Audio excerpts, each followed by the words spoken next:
La rebelión de las masas, Ortega y Gasset. Epílogo para franceses.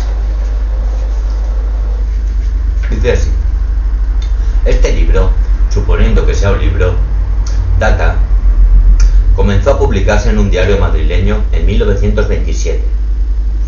Y el asunto que trata es demasiado humano para que no le afecte demasiado el tiempo.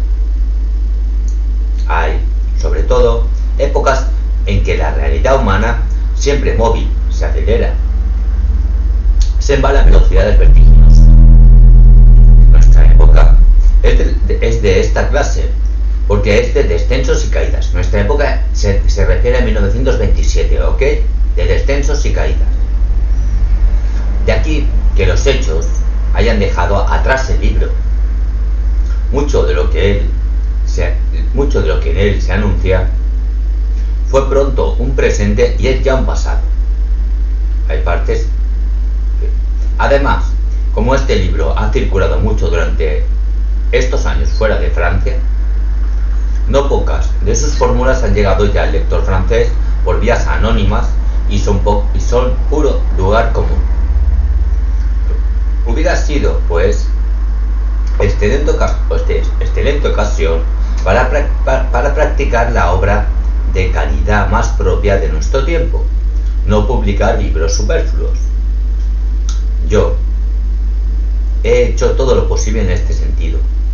Va para 5 años que la casa de Soc me propuso su versión, pero se me ha hecho ver que el organismo de ideas enunciadas en estas páginas no consta al lector francés y que, acertado o erróneo, fuera útil someterlo a su mediación y a su crítica. Los libros hay que leerlos todos. No estoy muy convencido de ello, pero no es cosa de formalizarse. Me importa, sin embargo, que no entre en su lectura con ilusiones injustificadas. Conste, pues, que se trata simplemente de una serie de artículos publicados en un diario madrileño de gran circulación. Como casi todo lo que he escrito, fueron estas páginas para unos cuantos españoles que el destino me había puesto delante. No es sobremanera improbable que mis palabras, cambiando ahora de destinatario, logren decir a los franceses lo que ellas pretenden enunciar. Es una pregunta. Mal puedo esperar mejor fórmula cuando estoy persuadido de que hablar es una operación mucho más ilusoria de lo que suele creerse, por supuesto, como casi todo lo que el hombre hace. Definimos el lenguaje como el medio que nos sirve para manifestar nuestros pensamientos. Pero una definición, si es verídica, es irónica. Implica tácitas reservas y cuando no se la interpreta así, produce funestos resultados. Así está. Lo de menos es que el lenguaje sirva también para ocultar nuestros pensamientos, para mentir. La mentira sería imposible si el hablar primario y normal no fuese sincero.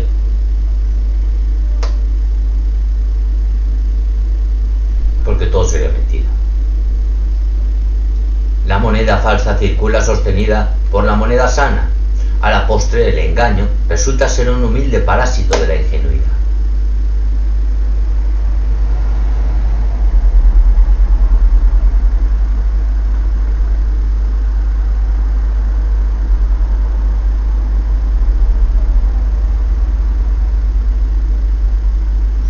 No.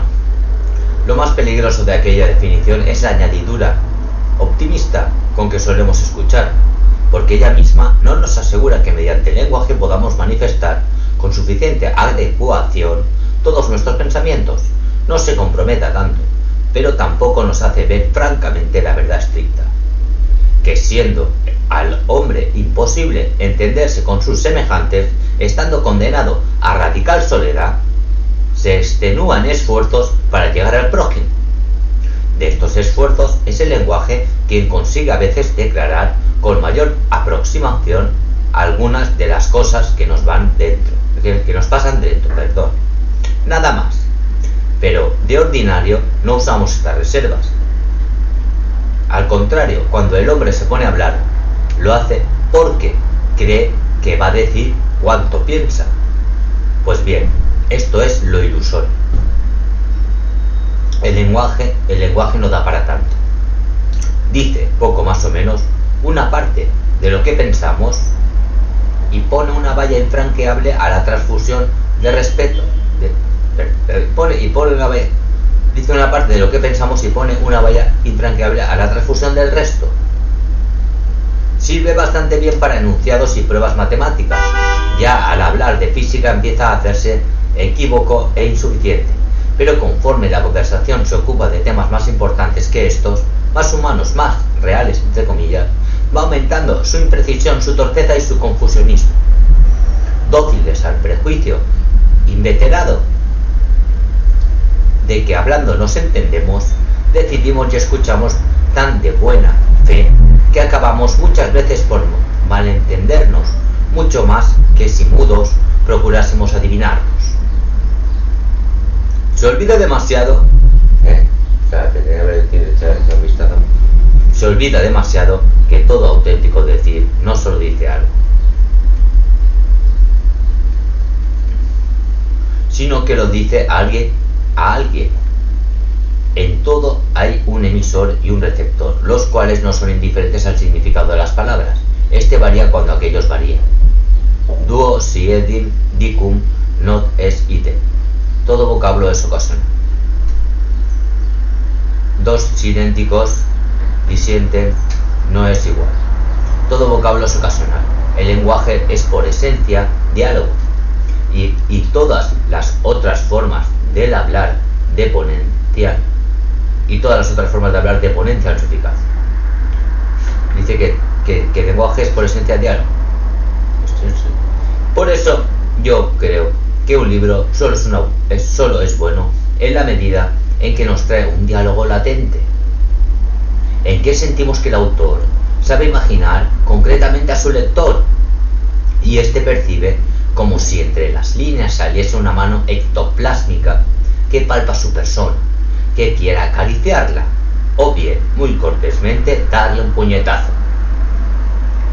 Se ha abusado de la palabra y por eso ha caído en desprestigio.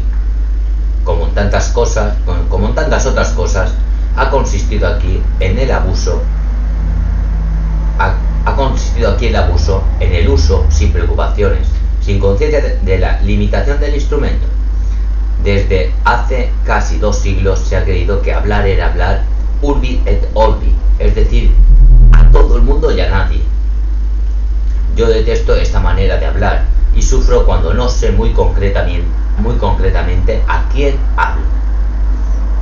Cuentan, sin insistir demasiado sobre la realidad del hecho, que cuando se celebró el jubileo de Víctor Hugo, fue organizado un gran homenaje, representaciones de todas las naciones.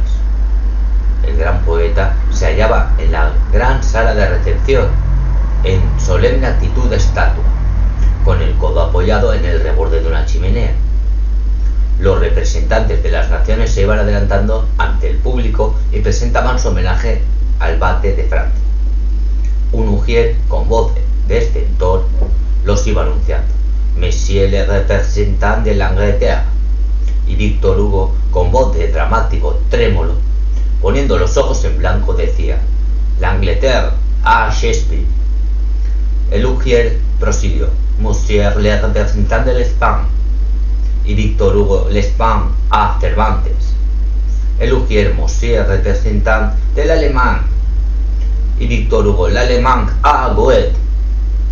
Pero entonces llegó el turno a un pequeño señor, achaparrado, gordinflor y de torpes andares. El ujier exclamó: Monsieur le représentant de Mesopotamia. Víctor Hugo, que hasta entonces había permanecido impertérrito y seguro de sí mismo, pareció vacilar. Sus pupilas ansiosas hicieron un gran giro circular, como buscando en todo el cosmos algo que no encontraba. Pero pronto se advirtió que lo que había hallado que lo que había hallado y que volvía a sentirse, que lo había hallado y que volvía a sentirse el dueño de la situación. En efecto, con el mismo tono patético, con no menos convicción, contestó al homenaje del rotundo representante diciendo: la Mesopotamia, l'humanité. He preferido esto a fin de declarar, sin la solemnidad de Víctor Hugo, que yo no he escrito ni hablado nunca para la Mesopotamia, y que no me he dirigido jamás a la humanidad. Esta costumbre de hablar a la humanidad, que es la forma más sublime y por lo tanto más despreciable de la demagogia, fue adoptada hacia 1750 por intelectuales descarriados, ignorantes de sus propios límites, y que, siendo por su oficio los hombres del decir, del logos, han usado de él sin respeto ni precauciones, sin darse cuenta de que la palabra es un sacramento de muy delicada administración. Yo trataré de administrar aquí las palabras del propio lector, porque es que a veces pueden resultar muy inflamarias, muy incendiarias. He dicho que el libro se titula La rebelión de las masas. Esta tesis, que sustenta la exigüidad del radio de acción eficazmente concebido a la palabra, podría parecer invalidada por el hecho mismo de que este volumen haya encontrado lectores en casi todas las lenguas de Europa. Yo creo, sin embargo, que este hecho es más bien síntoma de otra cosa, de otra grave cosa, de la pavorosa homogeneidad de situaciones que va cayendo en todo Occidente. Desde la aparición de este libro, por la mecánica que él mismo describe, esta identidad ha crecido en forma angustiosa. Digo angustiosa porque, en efecto, lo que en cada país es sentido como circunstancia dolorosa, multiplica hasta el infinito su efecto deprimente cuando, como circunstancia dolorosa, es multiplicado en forma hasta el infinito en su efecto deprimente cuando el que lo sufre advierte que apenas hay lugar en el continente donde no acontezca estrictamente lo mismo. Podía antes ventilarse la atmósfera confinada de un país abriendo las ventanas que dan sobre otro. Pero ahora no sirve de nada este expediente, porque en el otro país es la atmósfera tan irrespirable como en el propio. De aquí la sensación opresora de asfixia. Job, que era un terrible Prince Sans Rai, pregunta a sus amigos, los viajeros y mercaderes que han andado por el mundo: un sapienta venit et quis et locus intelligentiae. ¿Sabéis que algún lugar del mundo donde la inteligencia exista? Conviene, sin embargo, que esta progresiva asimilación de las circunstancias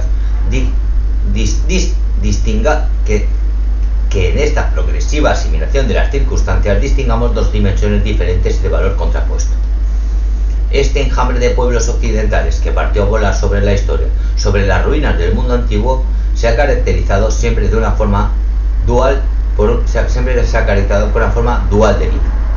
Pues ha acontecido que, conforme cada uno iba formando su genio particular, entre ellos o sobre ellos, se iba creando un repertorio común de ideas, maneras o entusiasmos. Más aún, este destino que les haría a la par progresivamente homogéneos y progresivamente diversos ha de entenderse con cierto superlativo de paradoja, porque en ellos la homogeneidad no fue ajena a la diversidad. Al contrario, cada nuevo principio uniforme fertilizaba la diversificación. La idea cristiana engendra las iglesias nacionales. El recuerdo del Imperium Romano inspira las diversas formas de Estado.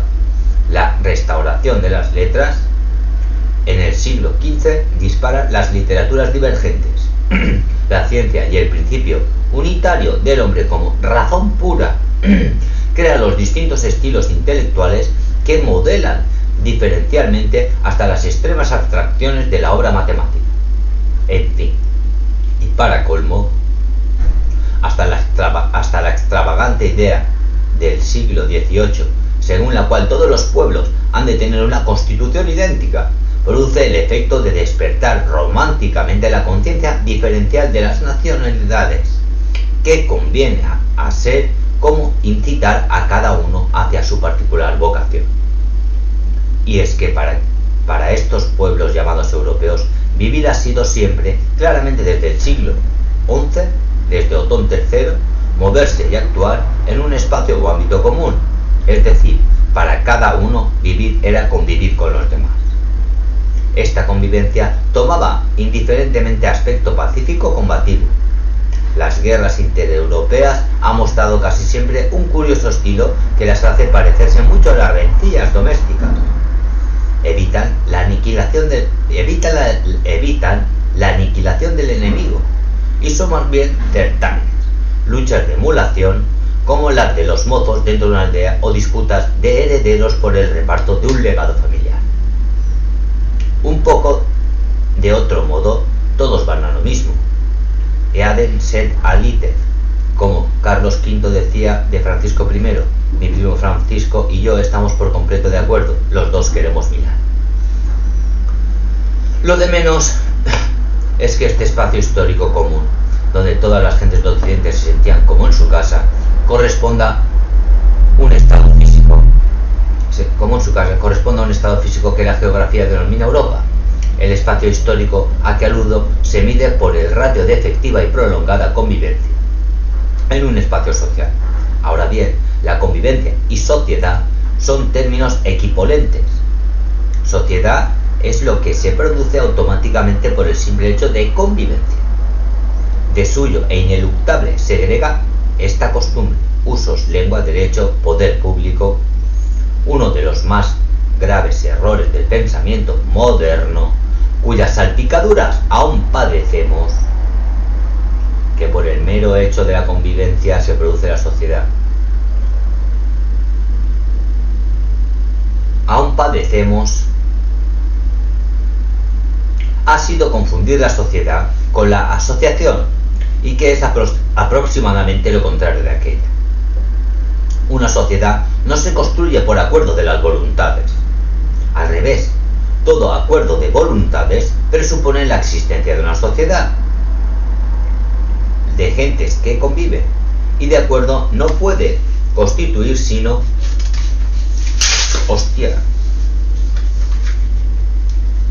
en precisar una u otra forma de convivencia de esta sociedad preexistente. La idea de sociedad como reunión contractual, por tanto jurídica, en el más insensato ensayo que se ha hecho de poner la carreta delante de los bueyes. La idea de sociedad como reunión contractual, por tanto jurídica, es el más insensato ensayo, según el autor, que se ha hecho de poner la carreta delante de los bueyes, porque el derecho, la realidad derecho, no las ideas sobre el filósofo, jurista o demagogo, es, si se me tolera la expresión barroca, secreción espontánea de la sociedad, y no puede ser otra cosa. Querer que el derecho rija las relaciones entre seres que previamente no viven en efectiva sociedad, me parece, y perdón la insolencia, tener una idea bastante confusa y ridícula de lo que el derecho es. Querer que el derecho rija las relaciones entre seres que previamente no viven en efectiva sociedad me parece, y perdón la insolencia, tener una idea bastante confusa. No debe extrañar, por otra parte, la preponderancia de esta opinión confusa y ridícula sobre el derecho, porque una de las máximas desdichas del tiempo es que, al tomar las gentes de Occidente con los terribles conflictos públicos del presente, se han encontrado pertrechados con un utillaje arcaico y torpísimo de nociones sobre lo que es sociedad, colectividad, individuo, usos, ley, justicia, revolución, etc. Buena parte del azoramiento actual proviene de la incongruencia entre la perfección de nuestras ideas sobre los fenómenos físicos y el retraso escandaloso de las ciencias morales. El ministro, el profesor, el físico ilustre y el novelista suelen tener de estas cosas conceptos dignos de un barbero suburbano. ¿No es perfectamente natural que sea el barbero suburbano quien dé la tonalidad del tiempo? Pero volvamos a nuestra ruta. quería insinuar que los pueblos europeos son desde hace mucho tiempo una sociedad, una colectividad, en el mismo sentido que tienen estas palabras aplicadas a cada una de las naciones que integran aquella. Un colectivo.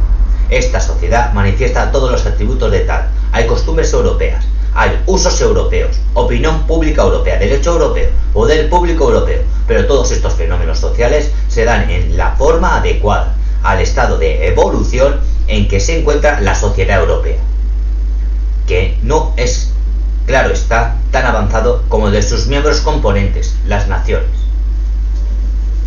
Por ejemplo, la forma de presión social, que es el poder público, funciona en toda sociedad, incluso en aquellas primitivas, donde no existe aún un órgano especial encargado de manejarlo. Presión social. Si a este órgano, diferenciado a quien se encomienda un ejercicio del poder público, se le quiere llamar Estado, dígase que en ciertas sociedades no hay Estado, pero no se diga que no hay en ellas un poder público. Donde hay opinión pública, ¿cómo podrá faltar un poder público si este no es más que la violencia colectiva disparada por aquella opinión? Ahora bien, que desde hace siglos y con intensidad creciente existe una opinión pública europea y hasta una técnica para influir en ella, es cosa incómoda de negar.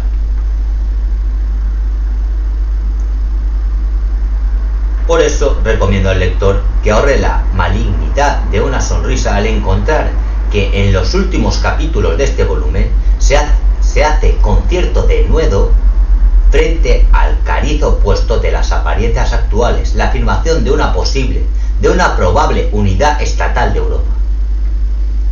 No niego que los Estados Unidos de Europa son una de las fantasías más módicas que existen, y no me hago solitario de lo que otros han pensado bajo estos signos verbales. Mas, por otra parte, es sumamente improbable que una sociedad, una colectividad tan madura como la que ya forman los pueblos europeos, no ande cerca de crearse su artefacto estatal, mediante el cual formalice el ejercicio del poder público europeo ya existente. No es, pues, el ejercicio del poder público, no es, pues, debilidad ante las solicitaciones de la fantasía, ni propensión a un idealismo que detesto y contra el cual he combatido toda mi vida.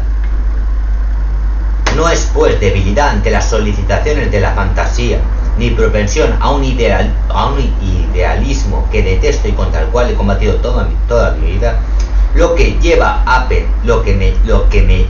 me lleva a pensar así. Ha sido el realismo histórico quien me ha enseñado a ver que la unidad de Europa como sociedad no es un ideal, sino un hecho de muy vieja cotidianidad. Ahora bien, una vez que se ha visto esto, la probabilidad de un Estado general europeo se impone necesariamente. La necesidad de un Estado general europeo se impone necesariamente. En 1927. La ocasión que lleve súbitamente a término el progreso puede ser cualquiera.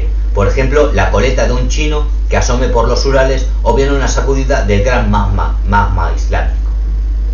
La figura de ese Estado supranacional será, claro está, muy distinta de las usadas como, según en estos mismos capítulos se intenta mostrar, ha sido muy distinto el Estado nacional de Estado-ciudad que conocieron los antiguos.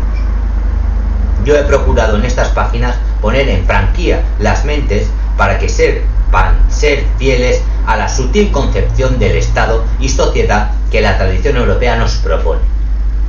Al pensamiento grecorromano no le fue nunca fácil concebir la realidad como dinamismo. No podía desprenderse de lo visible o sus sucedáneos. Como un niño no entiende bien un libro más que las ilustraciones, todos los esfuerzos de sus filósofos autóctonos para trascender esa limitación fueron vanos. en todos sus ensayos. Para comprender, actúa más o menos como paradigma el objeto corporal, que es para ellos la cosa por excelencia. Solo aciertan a ver una sociedad, un estado donde la unidad tenga carácter de contigüidad visual. Por ejemplo, una ciudad. La vocación mental del europeo es opuesta. Toda cosa visible le parece, en cuanto tal, simple máscara aparente de una fuerza latente que la está constantemente produciendo y que es su verdadera realidad. Allí donde la fuerza, la dinamis, actúa unitariamente, hay real unidad, aunque a la vista nos parezca como manifestación de ella solo cosas diversas. Sería recaer en una limitación antigua no descubrir unidad de poder público más que donde éste ha tomado máscaras ya conocidas y como solicitadas de Estado. Esto es, en las naciones particulares de Europa. Niego rotundamente que el poder público decisivo actuante en cada una de ellas consista exclusivamente en su poder público interior o nacional. Conviene caer de una vez en la cuenta de que desde hace muchos siglos y con conciencia de ello, desde hace 4, viven todos los pueblos de Europa sometidos a un poder público que por su misma pureza dinámica no tolera otra denominación que la extraída de la ciencia mecánica, el equilibrio europeo, o balance of power. Este es el auténtico gobierno de Europa, que regula en su vuelo por la historia al enjambre de pueblos, solícitos y pugnantes como abejas, escapados a las ruinas del mundo antiguo. La unidad de Europa no es una fantasía, sino que es la realidad misma, y la fantasía es precisamente lo otro, la creencia de que Francia, Alemania, Italia o España son realidades sustantivas e independientes. Se comprende, sin embargo, que no todo el mundo perciba con evidencia la realidad de Europa, porque Europa no es una cosa, sino un equilibrio. Ya en el siglo XVIII el historiador Robertson llamó al equilibrio europeo The Great Secret of Modern Politics. Secreto grande y paradoja, sin duda, porque el equilibrio o balanza de poderes es una realidad que consiste esencialmente en la existencia de una pluralidad. Si esta pluralidad se pierde, aquella unidad dinámica se desvanecería. Europa es, en efecto, enjambre de muchas abejas y un solo vuelo. Este carácter unitario de la magnífica pluralidad europea es lo que yo llamaría la buena homogeneidad, la que es fecunda y deseable, la que hacía ya decir a Montesquieu: l'Europe n'est qu'une nation composée de plusieurs, y a Balzac, más románticamente, le hacía hablar de la gran familia continental dont tous les efforts tendent je ne sais quel mystère de la civilización. Esta muchedumbre de modos europeos, que brota constantemente de su radical unidad y vierte a ella manteniéndola, es el mayor tesoro de Occidente. Los hombres de cabezas toscas no logran pensar una idea tan acrobática como esta, en que es preciso brincar sin descanso de la afirmación de la pluralidad al reconocimiento de la unidad y viceversa. Son cabezas pesadas nacidas para existir bajo las perpetuas tiranías de Oriente. Triunfa hoy sobre toda el área continental una forma de homogeneidad que amenaza consumir por completo aquel tesoro. Donde quiera ha surgido el hombre masa, de que este volumen se ocupa, un tipo de hombre hecho de prisa, montado nada más que sobre unas cuantas y pobres abstracciones, y que, por lo mismo, es idéntico de un cabo de Europa al otro.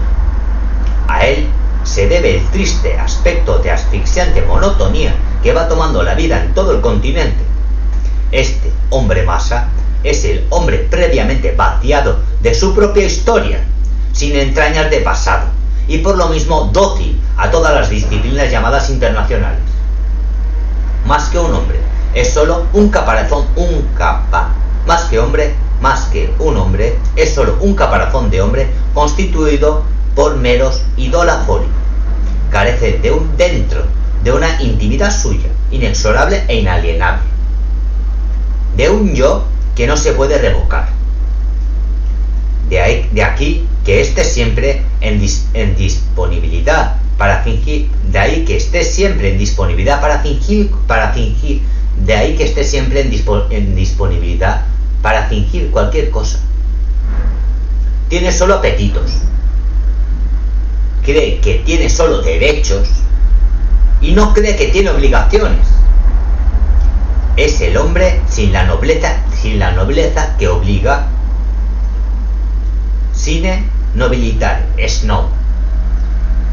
Este universal snobismo que tan claramente aparece, por ejemplo, en el obrero actual, ha cegado las almas para comprender que, si bien toda estructura dada de la vida continental tiene que ser trascendida, ha de hacerse esto sin pérdida grave de su interior pluralidad. Como el snob está vacío de destino propio, como no siente que existe sobre el planeta para hacer algo determinado e incanjeable, es incapaz de entender que hay misiones particulares y especiales mensajes. Por esta razón es hostil al liberalismo, con una hostilidad que se parece a la del sordo hacia la palabra. La libertad ha significado siempre en Europa franquía para ser el que auténticamente somos. Se comprende que aspira a prescindir de ella quien sabe que no tiene auténtico que hacer.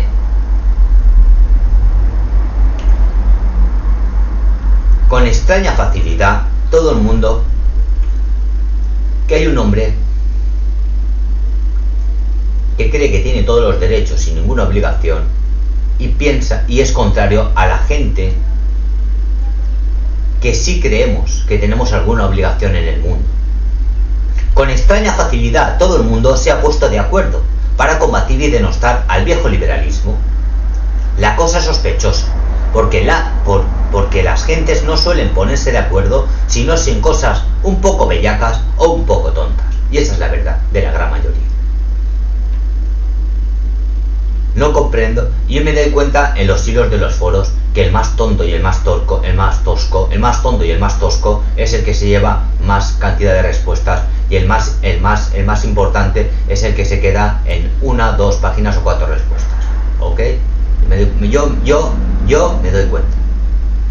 No pretendo que el viejo liberalismo sea una idea plenamente razonable. ¿Cómo va a serlo si es viejo y es ismo?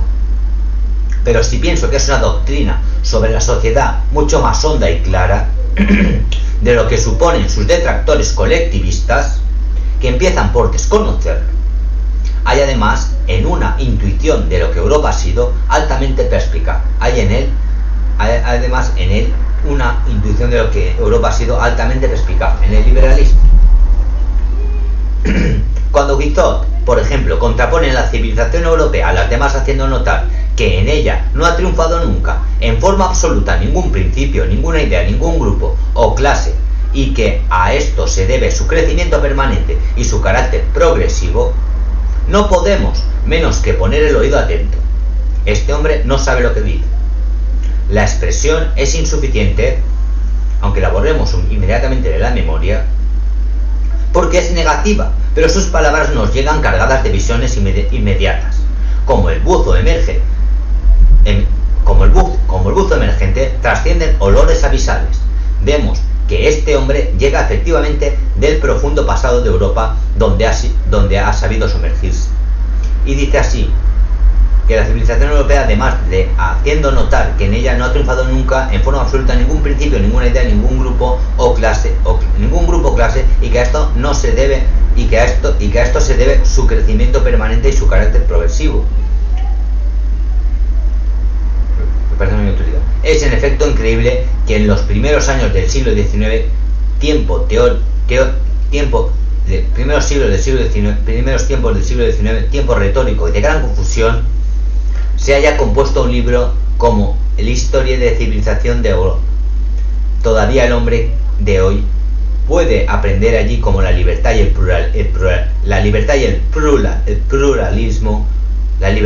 pluralismo son dos cosas recíprocas y como ambas constituyen la permanente entraña de Europa.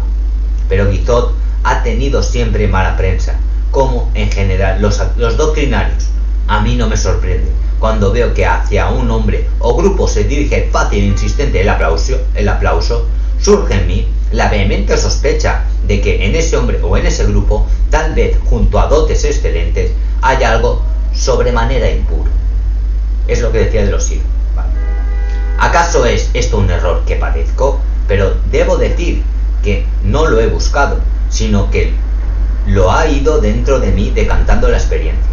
De todas suertes, quiero tener el valor de afirmar que este grupo de doctrinarios, de quienes todo el mundo se ha reído y ha hecho mofas escurriles, es, a mi juicio, lo más valioso que ha habido en la política del continente durante el siglo XIX. Fueron los únicos que vieron claramente lo que había que hacer en Europa después de la Gran Revolución, y fueron además hombres que crearon en sus personas un gesto digno y distante, en medio de la chabacanería y la frivolidad creciente de aquel siglo. Rotas y sin vigencia casi todas las normas con que la sociedad presta una continencia al individuo, no podía éste constituirse una dignidad si no la extraía del fondo de sí mismo. Mal puede hacerse esto sin una exageración, aunque sea solo para defenderse del abandono orgiástico en que vivía su contorno. No sé si la Revolución Rusa, siglo XIX, no me acuerdo. Me suena de 1918, siglo XIX, 1800, finales de 1800. Finales del 19, pero no lo sé. Contorno. Guizot supo ser, como Buster Keaton, el hombre que no ríe. No se abandona jamás. Se condensan en él varias generaciones de protestantes nimeses que habían vivido en perpetua alerta, sin poder flotar a la deriva en el ambiente social, sin poder abandonarse. Había llegado a ellos a convertirse en un instinto la impresión radical de que existir es resistir, hincar los talones en tierra para oponerse a la corriente. En una época como la nuestra, las puras corrientes y abandonos, es bueno tomar contacto con hombres que no se dejan llevar. Los doctrinarios son un caso excepcional de responsabilidad intelectual. Es decir, de lo que más ha faltado a los intelectuales europeos desde 1750, siglo XVIII. Defecto es, siglo XVIII, defecto que es, a su vez, una de las causas profundas del presente desconcierto. Pero yo no sé si, aún dirigiéndome a lectores franceses, puedo aludir al doctrinarismo como una magnitud conocida, pues se da el caso escandaloso de que no existe un solo libro donde se haya intentado precisar lo que aquel grupo de hombres pensaba. Como, aunque parezca increíble, no hay tampoco un libro medianamente formal sobre Guizot ni sobre Roger Collard. Verdad es que ni uno ni otro publicaron nunca un soneto. Pero en fin, pensaron hondamente, originalmente, sobre los problemas más graves de la vida pública europea y construyeron el doctrinal político más estimable de toda la centuria. Ni será posible reconstruir la historia de esta si no se cobra intimidad con el modo en que se presentaron las grandes cuestiones ante estos hombres. Su estilo intelectual no solo es diferente en especie, sino como de otro género y de otra esencia que todos los demás triunfantes en Europa antes y después de ellos. Por eso no se les ha entendido, a pesar de su clásica claridad. Y sin embargo, es muy posible que el porvenir pertenezca a tendencias de intelectos muy parecidas a las suyas. Por lo menos, Garantizo a quien se proponga formular con rigor sistemático las ideas de los doctrinarios placeres de pensamiento no esperados y una intuición de la realidad social y política totalmente distinta de las usadas. Perdura en ellos activa la mejor tradición racionalista en que el hombre se compromete consigo mismo a buscar cosas absolutas. Pero, a diferencia del racionalismo linfático de enciclopedistas y revolucionarios, que encuentran lo absoluto en abstracciones bon marché, descubren ellos lo histórico como el verdadero absoluto. La historia es la realidad del hombre, no tiene otra. En ella se ha llegado a hacer tal y como es. Negar el pasado es absurdo e ilusorio, porque el pasado es lo natural del hombre que vuelve al galope. El pasado no está ahí y no se ha tomado el trabajo de pasar para que lo neguemos, sino para que lo integremos. Doctrinarios despreciaban los derechos del hombre, porque son absolutos, metafísicos, abstracciones e irrealidad. Doctrinarios. Los verdaderos derechos son los que absolutamente están ahí, porque han ido apareciendo y consolidándose en la historia, tales como las libertades, la legitimidad, la magistratura, las capacidades de alentar hoy hubieran reconocido el derecho a la huelga, no política, y el contrario colectivo. A un inglés le parecería todo esto lo más obvio, pero los continentales no hemos llegado todavía a esa estación. Tal vez desde el tiempo de Alcuino vivimos 50 años cuanto menos retrasados respecto a los ingleses. Parejo desconocimiento del viejo liberalismo padecen los colectivistas que ahora, cuando suponen, sin más ni más, como cosa incuestionable, que era individualista. En todos estos temas andan, como he dicho, las nociones sobremanera turbias. Los rusos de estos años pasados solían llamar a Rusia el colectivo. ¿No sería interesante averiguar qué ideas o imágenes se desperezaban al conjunto de este vocablo en la mente un tanto gaseosa del hombre ruso, que tan frecuentemente, como el capitán italiano de que habla Goethe, bisogna haber una confusione nella testa? Frente a todo ello, yo rogaría al lector que tomase una cuenta, no para aceptarlas, sino para que sean discutidas y pasen luego a sentencia. Las tesis siguientes. Primera, el liberalismo individualista pertenece a la flora del siglo XVIII, inspira en parte la legislación de la Revolución Francesa, pero muere con ella. Segundo, la creación característica del siglo XIX ha sido precisamente el colectivismo. Es la primera idea que inventa apenas nacido y que a lo largo de sus 100 años no ha hecho sino crecer hasta inundar todo el horizonte. Tercera, esta idea es de origen francés, aparece por primera en los archirreactarios de Bonald y de Maistre. Es lo esencial, es inmediatamente aceptada por todos, sin más excepción que Benjamin Constant, un retrasado del siglo anterior. Pero triunfa en Saint-Gimon, en Valence, en Com y pulula donde quiera, por ejemplo, un médico de Lyon, de Miss Armand. Hablará en 1821 del colectivismo frente al personalismo. Léanse los artículos en 1830 y en 1831 publican L'Avenir contra el individualismo. Pero más importante que todo esto es otra cosa. Cuando avanzando por la centuria llegamos hasta los grandes teorizadores del liberalismo, Stuart Mill o Spencer, liberalismo o individualismo, nos sorprende que su presunta defensa del individuo no se basa en mostrar que la libertad beneficia o interesa a este, sino todo lo contrario, en qué beneficia o interesa a la sociedad. La libertad, ¿en qué medida favorece al individuo? No, ¿en qué medida favorece a la sociedad? Favorece o interesa a la sociedad.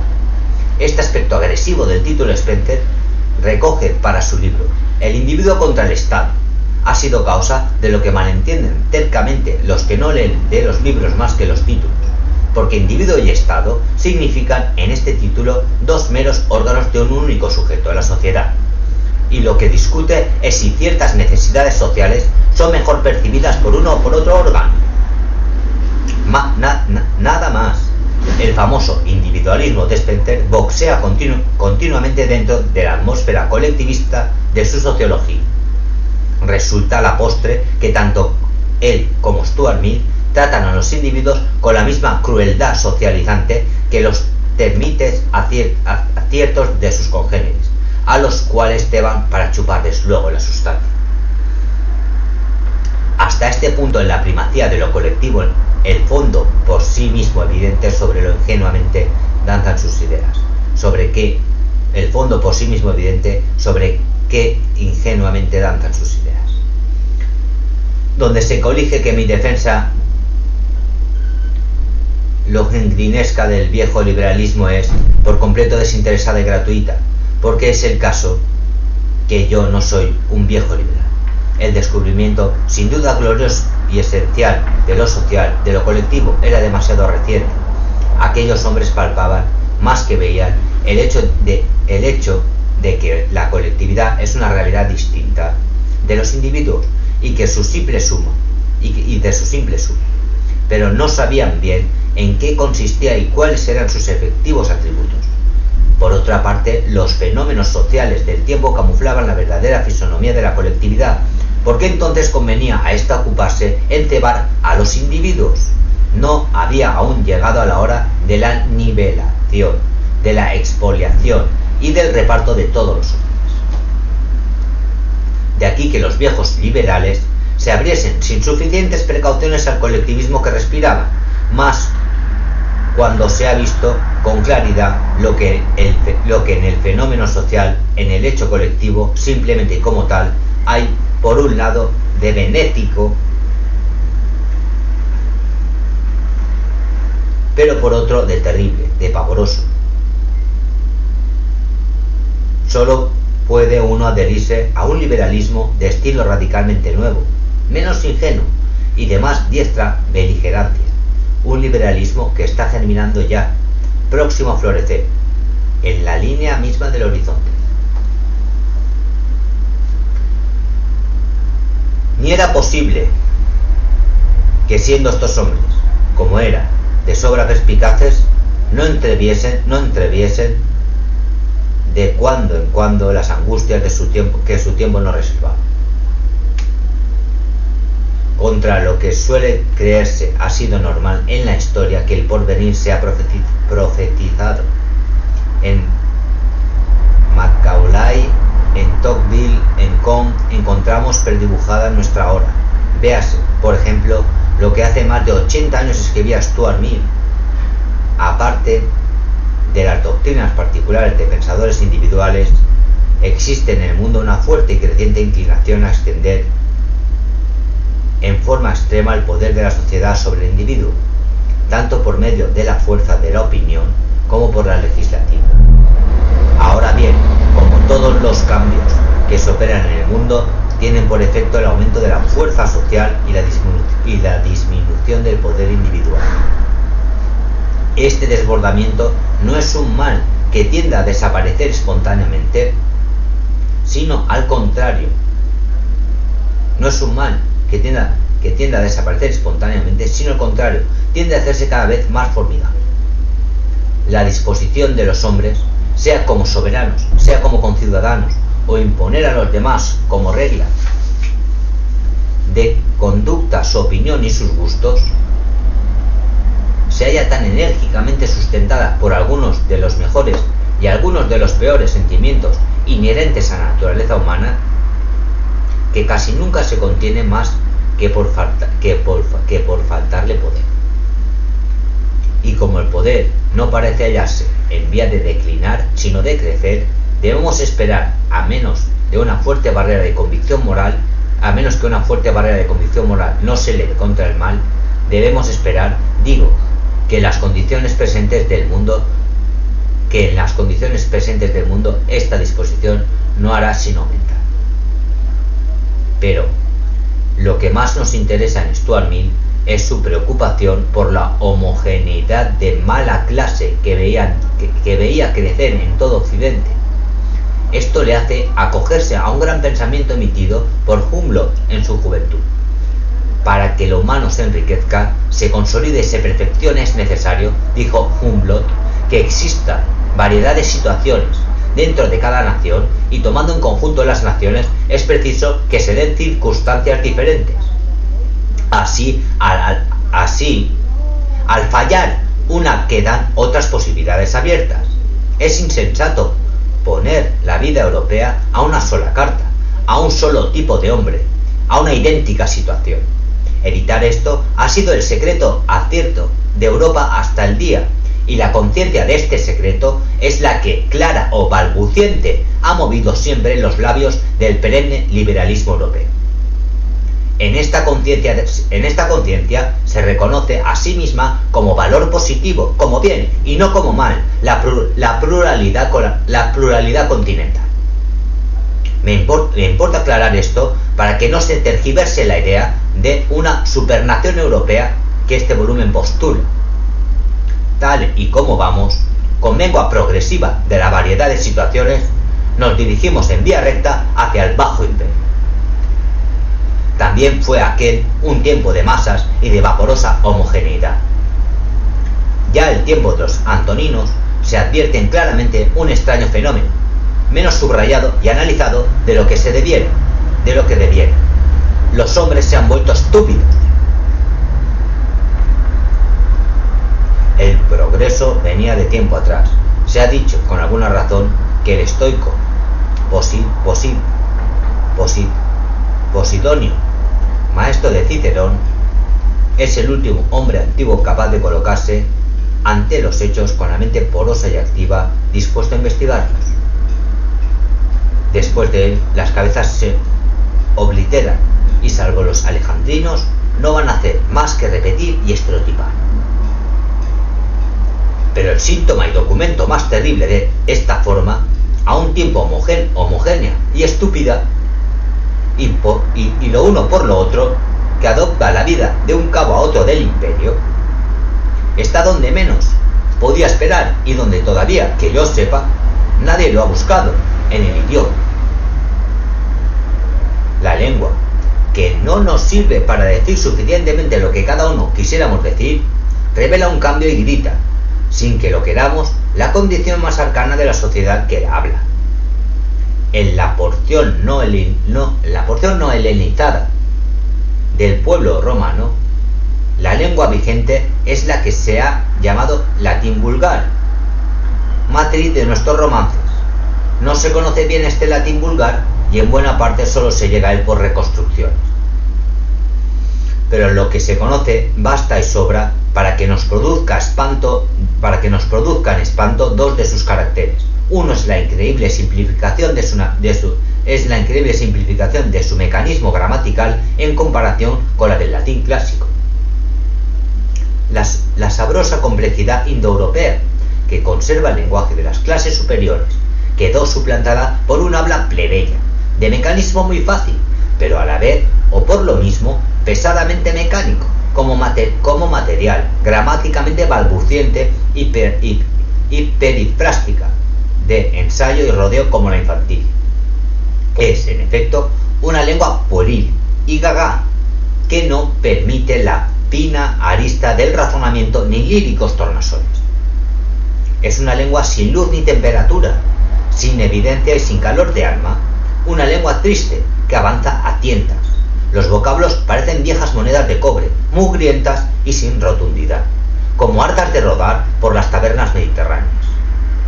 Qué vidas evacuadas de sí mismas, desoladas, condenadas a eterna cotidianeidad, se adivinan tras este seco artefacto lingüístico. El otro carácter aterrador del latín vulgar es precisamente su homogeneidad. Los lingüistas, que acaso son, después de los aviadores, los hombres menos dispuestos a asustarse de cosa alguna, no parecen inmutarse ante el hecho de que hablasen lo mismo países tan dispares como Cartago y Galicia, Tingitania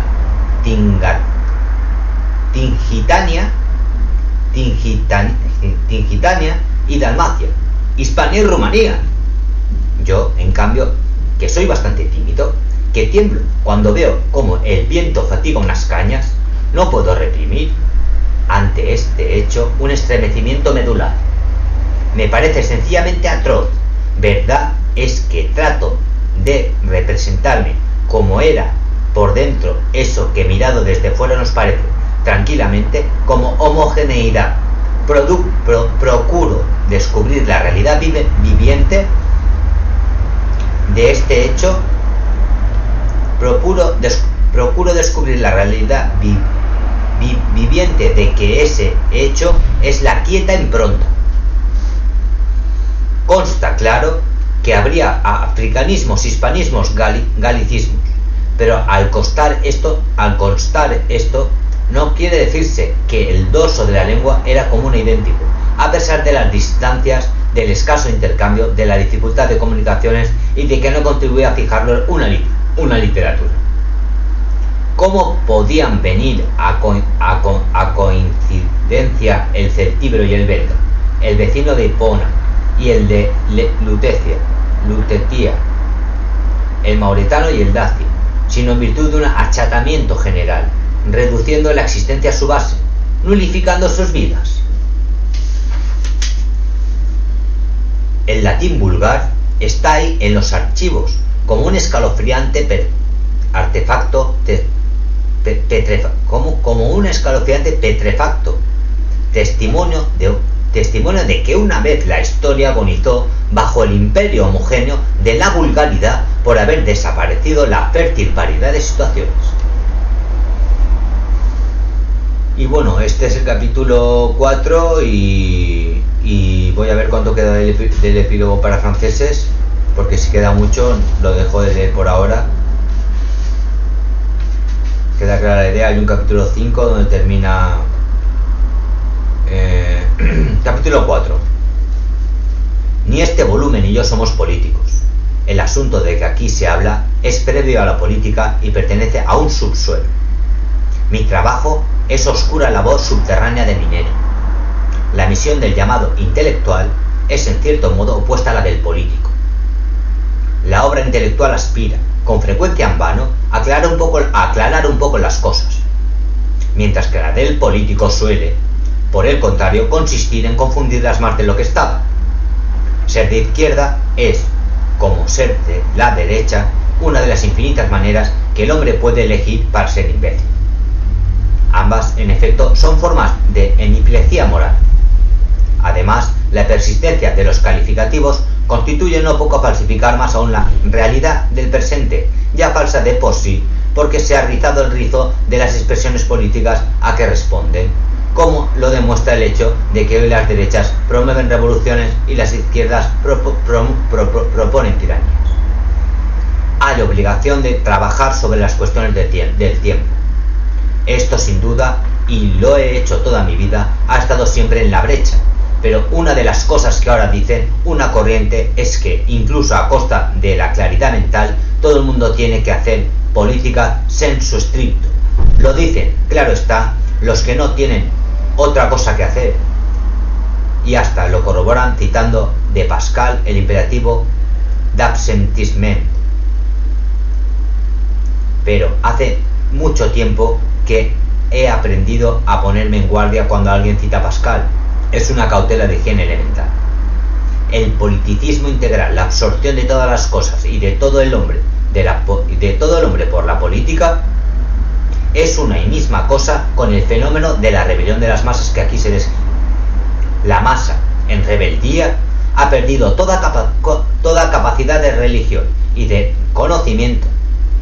No puede tener dentro más que política, una política exorbitada, frenética, fuera de sí, puesto que pretende suplantar al conocimiento, a la religión, al sagesse, en fin, a las únicas cosas que por sustancias son aptas para ocupar el centro de la mente humana. la política vacía al hombre de soledad e intimidad, y por esto la predicación del politicismo integral, una de las técnicas que se usan para socializar. Cuando alguien nos pregunta ¿qué somos en política?, o anticipándose con la insolencia que pertenece al estilo de nuestro tiempo, nos ascribe a una, en vez de responder, debemos preguntar al impertinente qué piensa él, qué es el hombre y la naturaleza y la historia, qué es la sociedad y el individuo. La colectividad, el Estado, el uso, el derecho. La política se apresura a apagar las luces para que todos estos gatos resulten pardos. Es preciso que el pensamiento europeo proporcione sobre todos estos temas nueva claridad. Para esto está ahí, no para hacer rueda de pavo real en reuniones académicas. Y es preciso que lo haga pronto, o como Dante decía, que encuentre la salida. Estudiante il paso, mentre l'Occidente non sanera. Eso sería lo único que podría esperarse, con alguna vaga probabilidad, la solución del tremendo problema de las masas actuales que las masas actuales plantean. Este volumen no pretende, ni de muy lejos, nada parecido. Como sus últimas palabras hacen constar, es sólo una primera aproximación al problema del hombre actual. Para hablar sobre él más en serio y más a fondo, no habría más remedio que ponerse en traza abismática, vestirse la escafandra y descender a lo más profundo del hombre. Esto hay que hacerlo sin pretensiones, pero con decisión, y lo he intentado en un libro próximo a aparecer en otros idiomas bajo el título El hombre y la gente. Una vez que nos hemos hecho bien cargo de cómo es este tipo humano hoy dominante, y que he llamado el hombre masa, es cuando se suscitan las interrogantes más fértiles y más dramáticas. ¿Se puede reformar ¿Se puede reformar este tipo de hombre? Quiero decir, los graves defectos que hay en él, tan graves que si no se los exprime producirán de modo inexorable la aniquilación de Occidente, toleran ser corregidos, porque, como verá el lector, se trata precisamente de un hombre hermético, que no está abierto de verdad a ninguna instancia superior. Y por superior no entiende política, ni posiblemente sociedad. La otra pregunta decisiva, la de que a mi juicio depende toda posibilidad de salud, es esta: ¿pueden las masas aún quisieran despertar a la vida personal? Aunque quisieran despertar a la vida personal, no cabe desarrollar aquí el tremebundo tema, porque está demasiado virgen.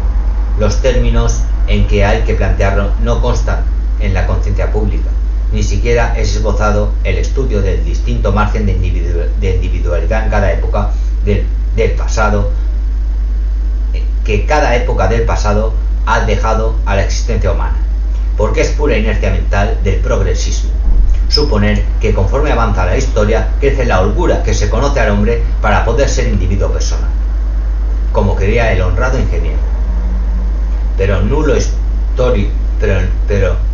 historiador Herbert Spencer.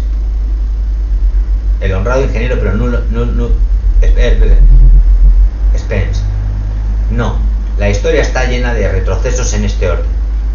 ¿Y acaso la estructura de la vida en nuestra época impide superlativamente que el hombre pueda vivir como persona? No, la historia está llena de retrocesos en ese orden. ¿Y acaso la estructura de la vida en nuestra época impide superlativamente que el hombre pueda vivir como persona? Al contemplar en las grandes ciudades esas inmensas aglomeraciones de seres humanos que van y vienen por sus calles o se concentran en festivales y manifestaciones políticas, se incorpora a mí obsesionante este pensamiento: ¿puede hoy un hombre de 20 años formar un proyecto de vida que tenga figura individual y que, por tanto, necesitaría realizarse mediante sus iniciativas independientes, mediante sus esfuerzos particulares? Al intentar el despliegue de esta imagen en su fantasía, no notará que es, sino imposible, casi improbable, porque no hay a su disposición espacio en que poder alojarla y en que poder moverse según su propio dictamen. Pronto advertirá que su proyecto tropeza con el prójimo, cómo la vida del prójimo aprieta la suya. El desánimo le llevará, con la facilidad de adaptación propia de la edad, a renunciar no solo a todo acto, sino hasta todo deseo personal, y buscará la solución opuesta. Imaginará para sí una vida estándar, compuesta de desiderata, comunes a todos, y verá que para lograrla tiene que solicitarla o exigirla en colectividad con los demás. De aquí la acción en masa. La cosa es horrible, pero no creo que exagera la situación efectiva en que vayan hallándose casi todos los europeos. En una prisión donde se han amontonado muchos presos, muchos más presos de los que caben. Ninguno puede mover un brazo ni una pierna por propia iniciativa, porque chocaría con los cuerpos de los demás. En tal circunstancia, los movimientos tienen que ejecutarse en común, y hasta los músculos respiratorios tienen que funcionar al ritmo del reglamento. Esto sería Europa convertida en termitera, pero ni siquiera esta cruel imagen es una solución. La termitera humana es imposible, porque fue el llamado individualismo quien enriqueció al mundo y a todos en el mundo, y fue esa riqueza quien prolificó tan fabulosamente la plana humana. Cuando los restos de ese individualismo desaparecieran, haría su reaparición en Europa el familismo gigante del Bajo Imperio, y la termitera sucumbiría como al soplo de un dios torvo y vengativo. Quedarían muchos menos hombres, que lo serían un poco más. Ante el feroz patetismo de esta cuestión, que queramos o no, está ya a la vista, el tema de la justicia social, con ser tan respetable, empalidece y se desangra hasta parecer retórico e insincero suspiro romántico. Pero al mismo tiempo orienta sobre los caminos acertados para conseguir lo que de esta justicia social es posible y es justo conseguir. Caminos que no parecen pasar por una miserable socialización, sino dirigirse en vía recta hacia un magnánimo solidarismo. Este último vocablo es, por lo demás, inoperante, porque hasta la fecha no se ha considerado en él un sistema enérgico de ideas históricas y sociales, antes bien rezuma solo vagas filantropías. La primera condición para un mejoramiento de la situación presente es hacer bien cargo de su enorme dificultad. Solo esto nos llevará a atacar el mal en todos los estratos hondos donde verdaderamente se origina. Es, en efecto, muy difícil salvar una civilización cuando se ha llegado la hora de caer bajo el poder de los demagogos. Los demagogos han sido los grandes estranguladores de civilizaciones. La griega y la romana sucumbieron a manos de esta fauna repugnante, que hacía exclamar Macaula. En todos los siglos, los ejemplos más viles de la naturaleza humana se han encontrado entre los demagogos. Pero no es un hombre demagogo simplemente porque se ponga a gritar ante la multitud. Esto puede ser en ocasiones una magistratura sacrosanta. La demagogia esencial del demagogo está dentro de su mente y radica en su irresponsabilidad ante las ideas mismas que maneja, y que él no ha creado, sino recibido de los verdaderos creadores. La demagogia es una forma de degeneración intelectual que como amplio fenómeno de la historia europea aparece en Francia en 1750. ¿Por qué entonces? Porque en Francia este es uno de los puntos neurálgicos del destino occidental y especialmente del destino francés. Ello es, desde entonces, cree Francia, y por irradiación de ella casi todo el continente, que el método de resolver los grandes problemas humanos es el método de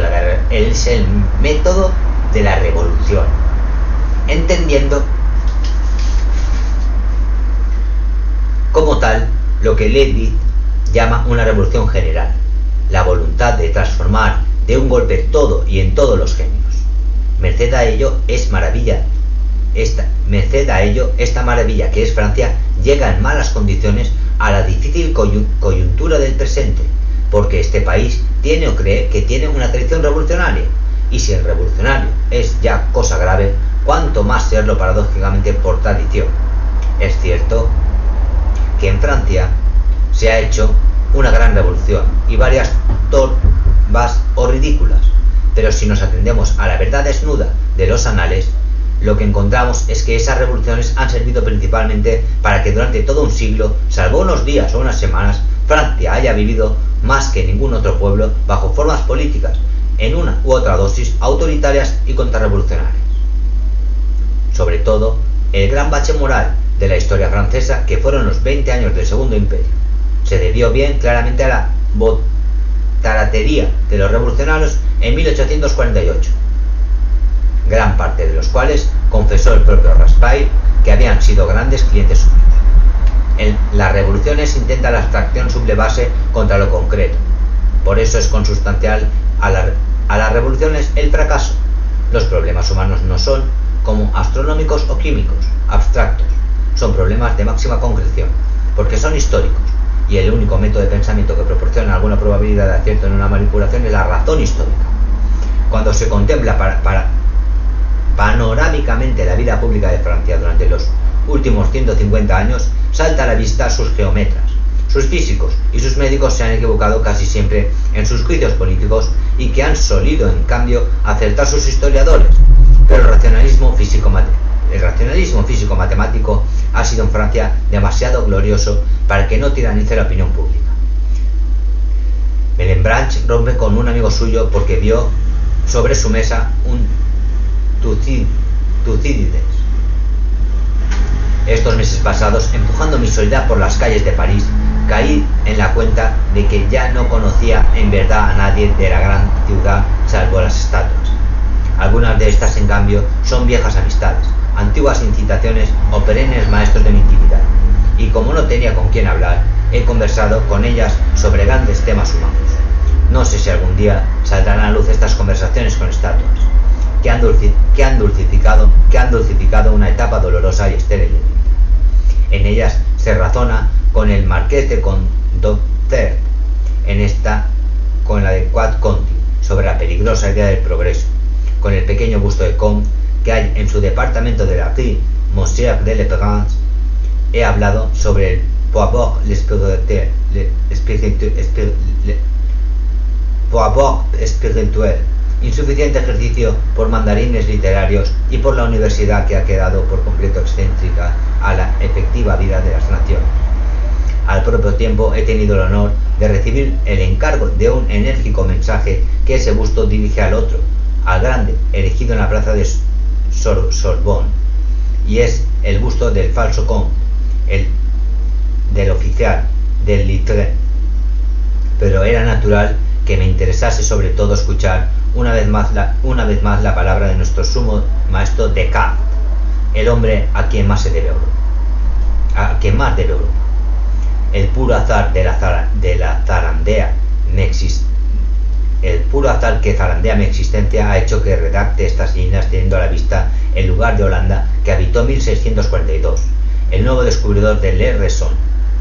Este lugar, llamado Endegués, cuyos árboles dan sombra a mi ventana, es hoy manicomio.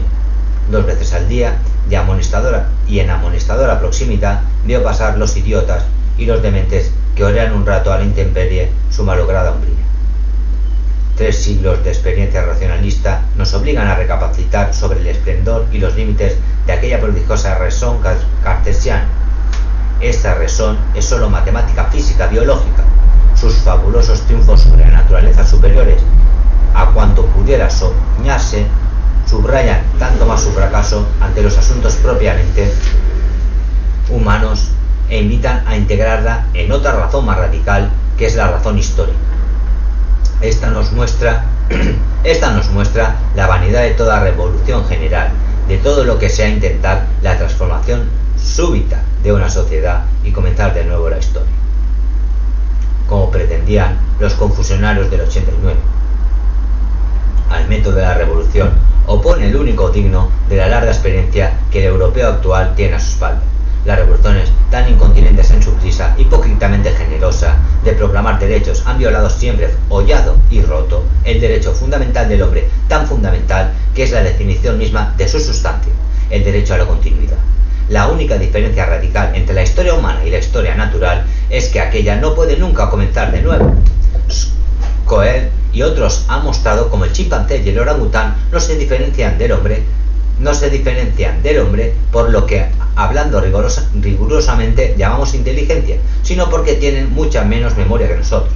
Las pobres bestias se encuentran cada mañana con que han olvidado casi todo lo que han vivido el día anterior y su intelecto tiene que trabajar sobre un mínimo material de experiencia. Parejamente, el tigre de hoy es idéntico al de hace 6.000 años, porque cada tigre tiene que empezar de nuevo a ser tigre, como si no hubiera habido antes ninguno. El hombre, en cambio, merced a su propio recordar, acumula su propio pasado, lo posee y lo aprovecha. El hombre no es nunca un primer hombre, comienza desde luego a existir sobre cierta latitud del pretérito amontonado.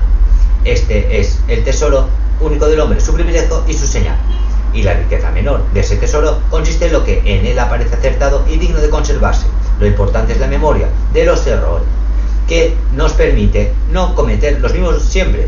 El verdadero tesoro del hombre es el tesoro de sus errores, la larga experiencia vital decanta gota a gota en milenios. Por eso Nietzsche define al hombre superior como el ser de la más larga memoria. Romper la continuidad con el pasado, querer comenzar de nuevo, en aspirar a descender y plagiar al orangután, me complace que fuera un francés, Dupont-White, quien diría en 1860, quien hacia 1860 se atreviese a clamar: «La continuité est un droit de l'homme. Elle est un hommage à tout ce qui le distingue de la perte».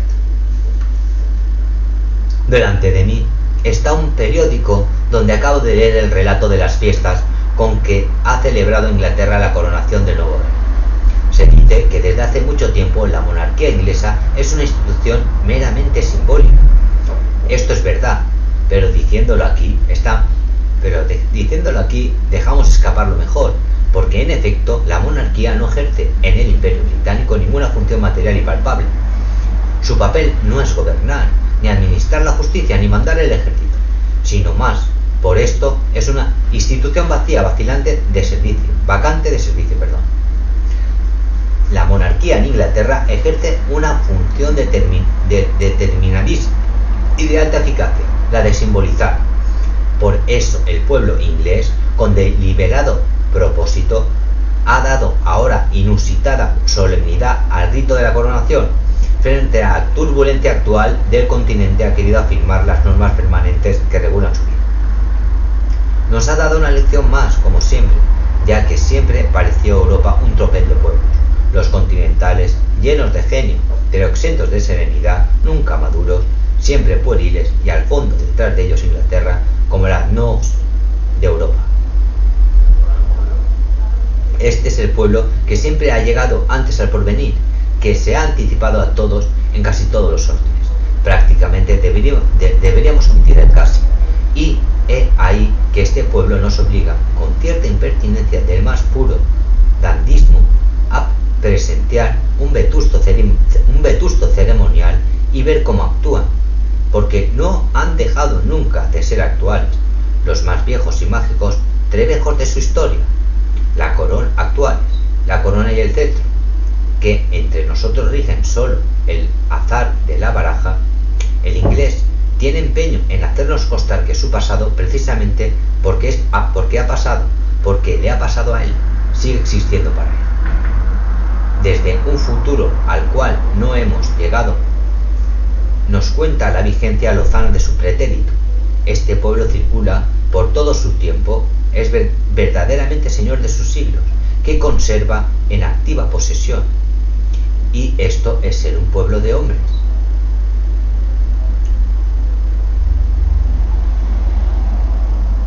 Vulgataratir, homogenización de lenguaje en todos los lugares, exprésame en castellano todo el verbo. O sea, estamos presenciando lo mismo que ha dicho, está elogiando al hombre inglés, pero yo estaba pensando todo el rato en Inglaterra cuando estaba diciendo que la homogenización, cuando el imperio cayó, fue por la vulgarización de la lengua en cuanto a la gramática, en cuanto a un sinfín de temas lingüísticos, y el inglés es un tema muy sencillo y que todo el mundo quiere adoptar como si le fuera la vida niña. Entonces Hay un poco, todo el mundo piensa igual, todo el mundo se quiere expresar igual, todo el mundo acaba siendo igual. Esa es la conclusión que digo yo aquí ya defenesto incluso hasta lo que queda de leer del prólogo para franceses de Ortega y Gasset, porque en realidad no, la culpa no sería exactamente del lenguaje inglés, sino que todo el mundo quiere aprenderlo como si le fuera la vida en ello, como si no tuviera otra riqueza que la de aprender inglés, como si cualquier ingeniería, cualquier filosofía, cualquier conocimiento de la vida no sirviese de nada ante la gloriosa efigie del habla inglesa, porque está muy bien para charlar con chicas a nivel internacional, pero no como si te fuese la vida en ello, no como si tuvieses que emigrar a Inglaterra, a Estados Unidos, que allí estuviera precisamente lo que dice que está la actualidad. Todo el mundo se ha homogenizado en ese sentido, desde Turquía hasta, y me di cuenta en el Brexit, desde Turquía hasta Rusia, se han homogenizado en la segunda lengua, que es el inglés, y el inglés acaba siendo una forma de pensar, porque la gramática, la forma de pensar, expresar toda la frase, porque al no tener tiempos verbales, o sea, me doy cuenta cuando me veo obligado a expresar todo lo que quiero decir con todas y cada una de las letras, cuando antes mi madre llegó a decir, vea por aquello que está allí, y lo traíamos, y la segunda o tercera vez nos dimos cuenta de que nos había dicho la frase, vea por aquello que está allí, y la habíamos entendido. Cuando nosotros utilizamos el lenguaje más coloquial, por ejemplo, yo decía, yo soy de francés, y a mí mis compañeros me entendían. Hoy digo, yo soy de inglés, me dicen, tú eres tonto, te tiene que decir, yo soy de estudiante de lengua inglesa. Eso lo diría un inglés, pero un español no lo diría. Un español de siempre no lo diría, porque no le haría falta decir todo el contenido verbal ni gramatical, porque sabemos, porque tenemos nuestra gramática propia rica, porque tenemos nuestra propia lengua, dos lenguas, varias lenguas, tenemos nuestras propias lenguas en donde el masculino, el femenino existen, y otros tiempos que el inglés no contempla, por lo cual necesita decir toda la sentencia, toda la frase que dicen ellos, sentence. Necesitan decir toda la sentencia, toda la frase. Nosotros no. Digo, yo soy de francés y a mí me entiende un estudiante de la época. Sin embargo, un inglés necesita decir, yo soy estudiante de lengua francesa en mi clase de bachillerato, para entender lo que quiere decir, porque no tiene ni pasado ni pasado ni presente, o sea, hablan tiempos que necesitan decir toda la frase entera. Me di cuenta cuando llegué a un lugar internacional de webcams y empecé a tratar de expresarme en inglés, y me di cuenta que para que te entiendan tienes que decir toda la oración, no puedes omitir nada cuando nosotros sobreentendemos un montón de cosas. Pues a día de hoy al español no le sobreentiendas ni todas esas cosas, porque te tacha de vulgar, y vulgar será el hombre que en Inglaterra se exprese de esa forma, pero en España se puede expresar de esa forma 1001 veces, porque debe expresarse en España, porque nuestra realidad es esta, no es aquella, y eso ocurre en todo el mundo. Eso es lo que viene a decir este prólogo, esto es lo que viene a decir el prólogo para franceses.